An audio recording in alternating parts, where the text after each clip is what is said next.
الحمد لله رب العالمين والصلاة والسلام على قائد الغر المحجلين نبينا محمد وعلى آله وصحبه أجمعين وبعد فأعوذ بالله السميع العليم من الشيطان الرجيم بسم الله الرحمن الرحيم إنهم فتية آمنوا بربهم وزدناهم هدى. پیارے بھائیوں اور دینی و ملی پردہ نشیں ماؤں اور بہنوں، السلام علیکم ورحمۃ اللہ وبرکاتہ. آج کے اس آن لائن پروگرام میں ہماری گفتگو کا ٹاپک ہوگا، جیسا کہ ابھی آپ نے سنا، نئی نسل بے راہ روی کا شکار کیوں. یہ ٹاپک وقت کی ضرورت ہے. ہم میں سے ہر آدمی کا اس سے ڈائریکٹ تعلق ہے. خاص کر گلف میں رہنے والے بھائیوں کے لیے زیادہ فکر مندی کی ضرورت ہے. ہمارا مقصد لمبی چوڑی تقریر کرنا نہیں ہوگا، بلکہ برباد ہو رہی نئی نسل کے تئیں خود میں شعور بیدار کرنا مقصد ہے، اور نئی نسل کے سدھار کے لیے میدان عمل میں اترنے کی دعوت دینا مقصود ہے. آج اس مختصر وقت میں ہماری بات بہت قیمتی ہونے والی ہے، اس لیے کچھ دیر کے لیے ہمارا ساتھ دیجیے. کان لگا کر اور دل حاضر کر کے ہماری باتوں پر دھیان دیجیے. ان فی ذلک لذکریٰ لمن کان لہ قلب او القی السمع وہو شہید. محترم حضرات، نئی نسل سے کیا مراد ہے؟ نئی نسل سے مراد ہماری نوجوان پیڑھی ہے، چاہے لڑکے ہوں چاہے لڑکیاں ہوں. یہ بات نوٹ کیجئے کہ نوجوان کسی بھی قوم کا مستقبل ہوتے ہیں، کسی بھی تحریک کے لیے ریڑھ کی ہڈی ہوتے ہیں. ہر انقلاب کے پیچھے نوجوان ہی ہوتے ہیں. یہی مشکلات اور مخالفتوں کا سامنا کرتے ہیں، ہواؤں کا رخ موڑتے ہیں، طوفانوں کی موجوں سے لڑتے ہیں، آندھیوں کا مقابلہ کرتے ہیں. حضرت ابراہیم علیہ السلام جس وقت اپنی قوم کے بتوں کو ٹکڑے ٹکڑے کر کے نکلتے ہیں، اس وقت آپ نوجوانی کی عمر ہی میں تھے. اسی لیے انہوں نے کیا کہا تھا؟ سمعنا فتى یذکرہم یقال لہ ابراہیم. ہم نے ایک نوجوان کو ہمارے بتوں کا ذکر کرتے ہوئے سنا تھا، ان کا نام ابراہیم ہے. اور اصحاب کہف جو باطل کے مقابلہ میں ڈٹ گئے تھے، وہ چند نوجوان ہی تھے. انہم فتیۃ آمنوا بربہم وزدناہم ھدی. وہ نوجوان تھے جو اللہ پر ایمان لائے تھے اور ہم نے ان کی ہدایت میں اضافہ کیا تھا. اسلام پوری دنیا میں نوجوانوں کے اعلیٰ کردار سے پھیلا ہے. اسی لیے نوجوانوں کا ایک روشن کردار ہے. لیکن کہ جہاں نوجوانوں کا ایک روشن کردار ہے اسلام میں، وہیں شیطان اس قیمتی عمر کی طاق میں بھی لگا رہتا ہے.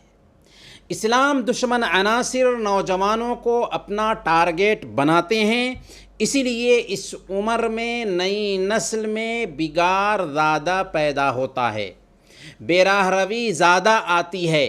اس لیے آئیے سب سے پہلے ہم جانتے ہیں کہ نئی نسل میں آخر بے راہ روی آتی ہے تو کیوں کر آتی ہے، بے راہ روی کے اسباب کیا ہوتے ہیں، اس بے راہ روی کے مظاہر ہمارے سماج میں دیکھنے کو کیا ملتے ہیں، اور اس بے راہ روی کا علاج کیوں کر ممکن ہے. سب سے پہلے اس بے راہ روی میں سب سے پہلا نقطہ دینی تربیت کا فقدان ہے. دینی تربیت کا نہ ہونا ہے. اگر گھر میں دین کا رجحان نہیں ہوگا، نمازوں کی پابندی نہیں ہوگی، قرآن کی تلاوت نہیں ہوگی، گھر میں ٹیلی ویژن ہوں گے، گھر سے گانوں کی دھن اور فلمی نغموں کی آوازیں سنائی دیں گی، تو ظاہر سی بات ہے کہ ایسے گھروں میں جو نسل پلے گی، پروان چڑھے گی، وہ بے راہ روی کا شکار نہیں ہوگی تو اور کیا ہوگا. اور دینی تربیت کے فقدان کے پیچھے دو بنیادی وجہ ہوتی ہے. یا تو جہالت ہوگی یا نام نہاد تہذیب، جہالت اگر گھر کے افراد کے اندر پائی جائے تو چونکہ جہالت موت ہوتی ہے، اور جہالت کی وجہ سے ایک انسان اپنے بچوں کی صحیح تربیت نہیں کر پاتا، اس طرح اکثر گھرانوں کے بچے بے راہ روی کا شکار ہو جاتے ہیں۔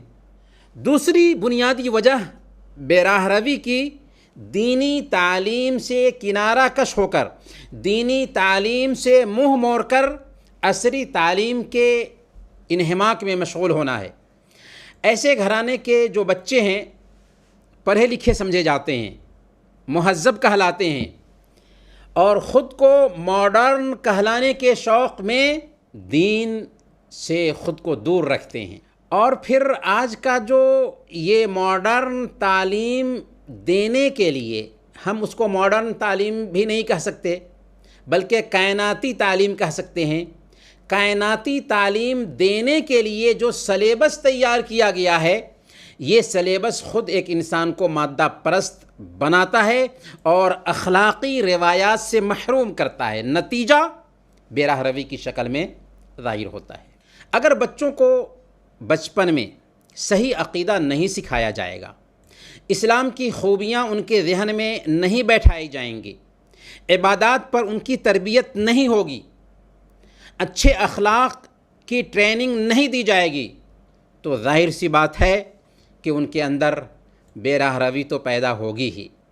نئی نسل میں بے راہ روی پیدا ہونے کی دوسری وجہ غلط حرکت پر یہ کہہ کر نہ ٹوکنا ہے کہ ابھی بچے ایسی عمر میں ہیں کہ ایسی عمر میں سارے بچے ایسا ہی کرتے ہیں۔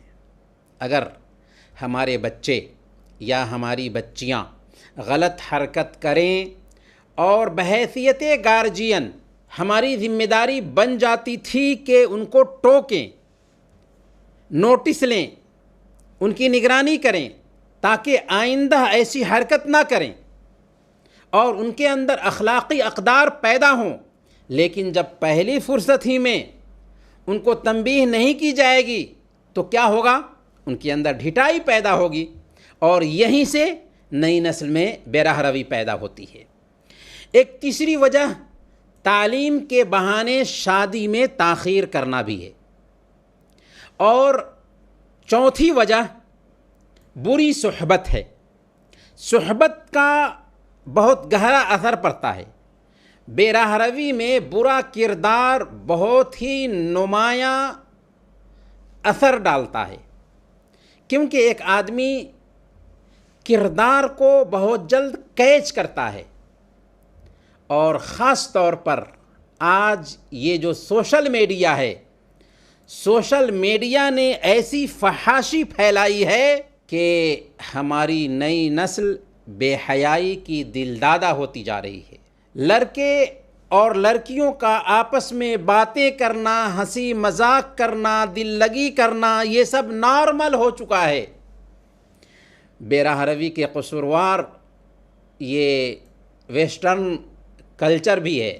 اجتماعی احساس کا سماج میں نہ پایا جانا بھی بہت اہم سبب بنتا ہے بے راہ روی کے فروغ کا۔ اب جب یہ بے راہ روی پائی جاتی ہے تو اس بے راہ روی کا مظہر ہمارے سماج میں کیا دیکھنے کو ملتا ہے؟ یہ مظاہر تین پہلوؤں میں نمایاں طور پر دیکھنے کو ملتے ہیں: اخلاقی بے راہ روی، دینی بے راہ روی اور جنسی بے راہ روی۔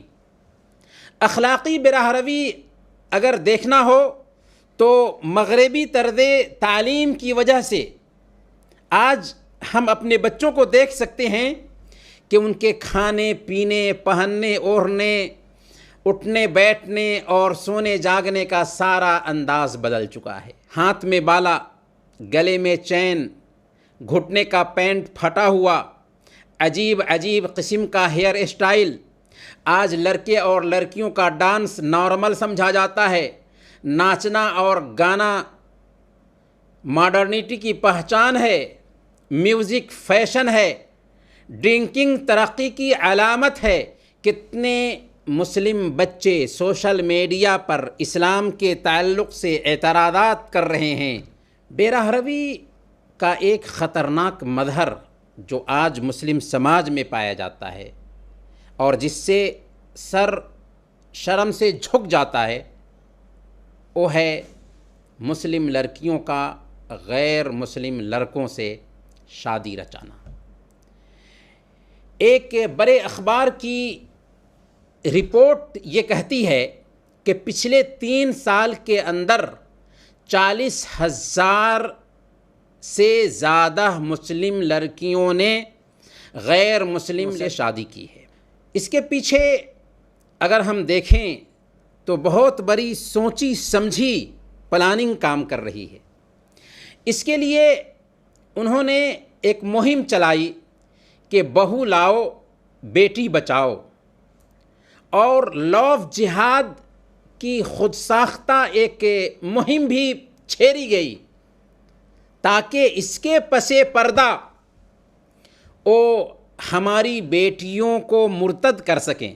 افسوس کی بات یہ ہے کہ آج ہماری مسلم بچیاں غیر مسلم بچوں سے بیاہی جا رہی ہیں۔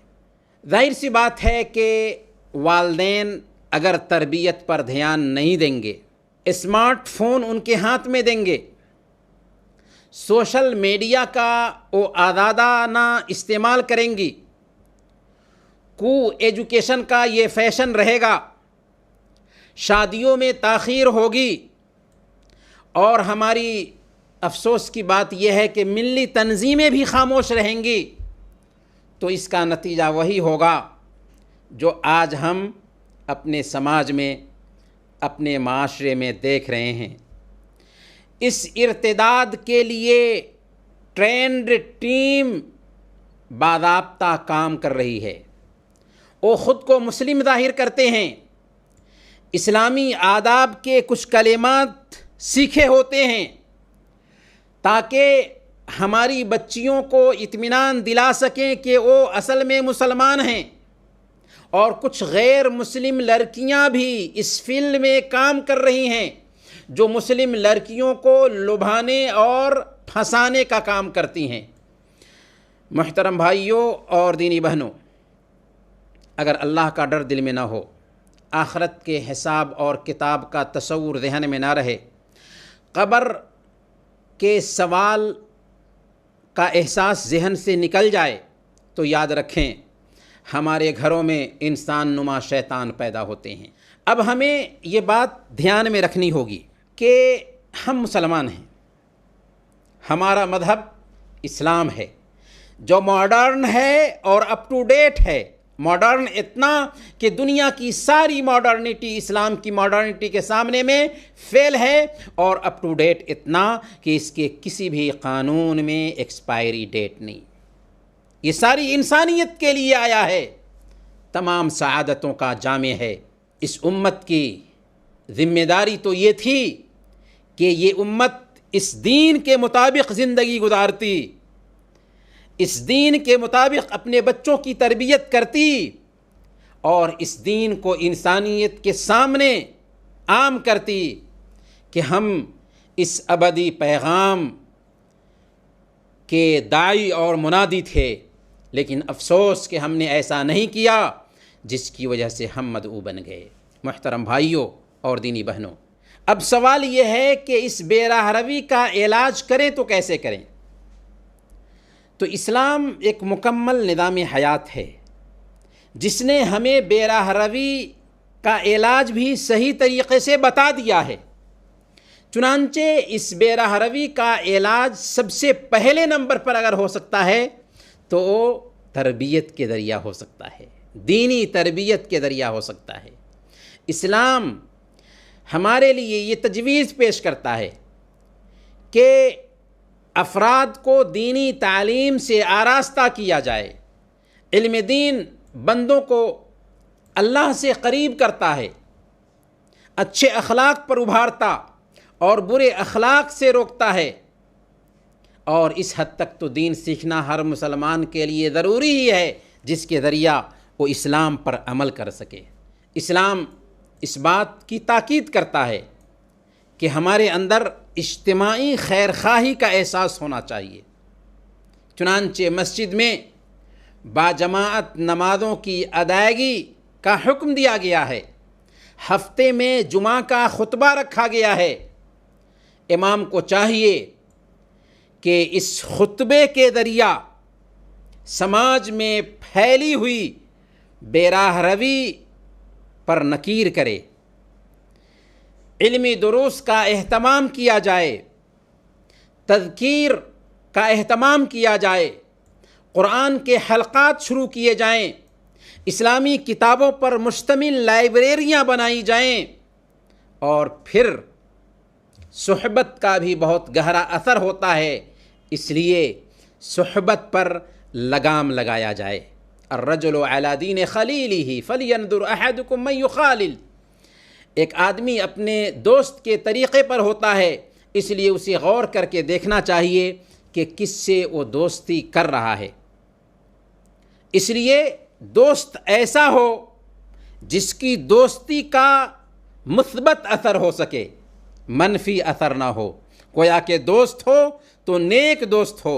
ہم اپنے بچوں کے لیے دوست کا خود انتخاب کریں، خود چوائس کریں، یہ دیکھ کر کے چوائس کریں کہ ہمارے بچوں کے دوست اگر نیک ہوں گے تو ہمارے بچے بھی نیک ہوں گے، ہماری بچیوں کی سہیلیاں اگر نیک ہوں گی تو ہماری بچیاں بھی نیک ہوں گی۔ لیکن اگر ہمارے بچوں کے دوست نیک نہیں، ہماری بچیوں کی سہیلیاں نیک نہیں، تو ہمارے بچے اور ہماری بچیاں نیک نہیں ہو سکتے۔ یہ بھی احساس پیدا کرنا ہے کہ ہم ایک ذمہ دار ہستی ہیں، ہماری نسل ہمارے ماتحت ہے، اور ہم ان کے بارے میں اللہ کے پاس جواب دہ ہیں۔ اللہ نے فرمایا یا ایھا الذین آمنوا قوا انفسکم واہلیکم نارا، اے ایمان والو اپنے آپ کو اور اپنے گھر والوں کو جہنم کی آگ سے بچاؤ۔ اور اللہ کے نبی صلی اللہ علیہ وسلم نے فرمایا کلکم راع وکلکم مسئول عن رعیتہ، تم میں سے ہر شخص نگراں ہے اور اس سے اپنے ماتحت کے بارے میں پوچھ گچھ ہونے والی ہے۔ اس لیے اپنے بچوں کی تربیت پر ہمیں اور آپ کو خاص دھیان دینا ہے۔ امام ابن الجوزی رحمۃ اللہ علیہ نے سیرت و مناقب عمر بن عبد العزیز رحمۃ اللہ علیہ صفحہ نمبر 315 میں لکھا ہے کہ ایک بار عمر بن عبد العزیز، جن کو 5واں خلیفہ کہا جاتا ہے، ان کو خبر ملی کہ ان کے ایک لڑکے نے اپنی انگوٹھی کا نگینہ 1000 درہم میں خریدا ہے۔ ان کے لڑکے نے اپنی انگوٹھی کا نگینہ 1000 درہم میں خریدا ہے۔ کس کے لڑکے نے؟ بادشاہ وقت کے لڑکے نے۔ تو عمر بن عبد العزیز رحمۃ اللہ علیہ نے اپنے لڑکے کے پاس یہ خط بھیجا کہ مجھے پتہ چلا ہے کہ تم نے اپنی انگوٹھی کا نگینہ 1000 درہم میں خریدا ہے، اسے بیچ دو اور اس رقم سے 1000 بھوکے کو کھانا کھلا دو، اور لوہے کی انگوٹھی بنوا لو جس پر یہ لکھو رحم اللہ امرأ عرف قدر نفسہ، اللہ تعالیٰ اس انسان پر رحم فرمائے جس نے اپنی ذات کو پہچان لیا۔ عمر بن عبد العزیز بادشاہ وقت تھے، آج تک ہم ان کو جانتے ہیں اسی روشن کردار کی وجہ سے۔ اس لیے اپنے بچوں کی صحیح تربیت پر ہمیں دھیان دینا ہے۔ عصری تعلیم کے ذریعہ سماج میں جو بے راہ روی پیدا ہو رہی ہے، اس میں چونکہ بنیادی کردار سلیبس ادا کرتا ہے، اس لیے ہمارا مشورہ اس حوالے سے یہ ہوگا کہ ہم اس سلیبس کو مسلمان بنائیں۔ اسلام ہمیں اس بات سے نہیں روکتا کہ ہم کالج کی تعلیم حاصل نہ کریں، بلکہ ہم کو تو اس پر ابھارتا ہے تم شوق سے کالج میں پڑھو، پارک میں کھیلو، جائز ہے غباروں میں اڑو، چرخ پہ جھولو، پر ایک سخن بندے عاجز کی رہے یاد، اللہ کو اور اپنی حقیقت کو نہ بھولو۔ یاد رکھیں ہمارے بچے امانت ہیں، کل قیامت کے دن ان کے تعلق سے ہم سے پوچھ گچھ ہونے والی ہے۔ اگر اس سمت میں ہم نے غفلت برتی تو اس کے نتائج بہت خطرناک سامنے میں آنے والے ہیں۔ اس لیے اپنے بچوں کی تربیت کا اپنے گھر پر مکمل انتظام کیجیے، اپنے بچوں کو اللہ رب العالمین کا تعارف کروائیے، اسلام کی بیوٹیز ان کے سامنے رکھیے، نبی پاک صلی اللہ علیہ وسلم کی پیاری سیرت پڑھ کر سنائیے، اسلامی تاریخ کے سنہرے واقعات سنائیے، صحابہ کرام کے روشن کردار بتائیے، اور پھر ضرورت ہے کہ عصری تعلیم حاصل کرنے والے بچوں کے لیے اسلامی ماحول میں عصری تعلیم کا انتظام کیا جائے، اور اسی طریقے سے ان کے لیے مساجد میں، مدارس میں صباحی اور مسائی کورسز کا بھی اہتمام کیا جائے، عقیدہ کے کورسز، سیرت کے کورسز، فقہ کے کورسز بچوں کو کرائے جائیں، اور بچیوں کی تعلیم کے حوالے سے ایک اہم نقطہ یہ ہے کہ بچپن سے ہی ان کو حیا کا پیکر بنایا جائے، انہیں اسلام کی عظمت سمجھایا جائے، جس حد تک ہو سکتا ہو کو ایجوکیشن سے ان کو بچا کر رکھنے کی کوشش کی جائے، اگر ممکن نہیں ہے تو ماں باپ ان پر گہری نظر رکھیں، اگر ایسا کیا تو بہت حد تک ہم اپنے بچوں کو اور اپنی بچیوں کو بے راہ روی سے بچا سکتے ہیں۔ یاد رکھیں، گھر میں آپ کی توجہ بہت ضروری ہے، اگر آپ نے توجہ دیا تو آپ اپنے بچوں کو دین کا داعی اور اسلام کا سپاہی بنائیں گے، اگر آپ نے توجہ نہیں دیا تو قوم کی بیٹیاں اور قوم کے بیٹے ارتداد کے راستے پر لگے رہیں گے۔ اگر دوسروں کے گھر میں آگ لگی ہوئی ہے تو ایک دن ہمارے گھر میں بھی یہ آگ لگے گی، لہذا ہمیں شعور کے ناخن لینے ہیں اور بچوں کی تربیت کی طرف دھیان دینا ہے۔ اللہ تعالیٰ سے ہم دعا کرتے ہیں کہ اللہ تعالیٰ ہم سب کو اپنی نئی نسل کی دینی اخلاقی تربیت پر دھیان دینے کی توفیق عطا فرمائے۔ وصلی اللہ علی نبینا محمد وعلی آلہ وصحبہ اجمعین۔